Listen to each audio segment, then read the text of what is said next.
or die decisions at the state capitol impacting your family. This year's legislative session wrapping up, but not without some drama. Of course not, right? Atlanta News First reporter Abby Kasoris is at the state capitol explaining what made it through and what failed at the finish line. The Capitol quiet and eerie compared to the crowded hallways filled with lobbyists and lawmakers trying to pass bills before the deadline. A bill banning puberty blockers surged, then died, but not before passing in the Senate.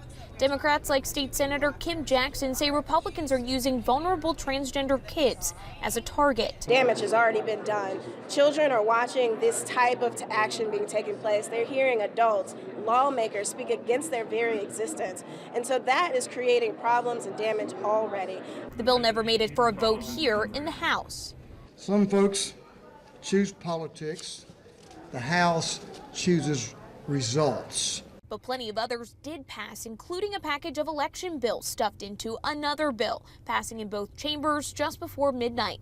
The bill limits voter eligibility and makes it easier for someone to file a mass voter challenge. The ACLU is preparing a lawsuit, saying the bill violates the National Voter Registration Act. It's really unfortunate that this bill perpetuates the idea that there is something wrong with the counting of votes in Georgia. They voted to make it more difficult for Georgia citizens, people who are eligible to register, people who are on the rolls, make it harder for them to vote. This year's budget includes historic investments in mental health services across the state and raises for pre-K and teachers. So that it's more affordable and accessible and higher quality for all of our youngest students. This year is the second year in the biennial session, meaning that bills that didn't pass are effectively done.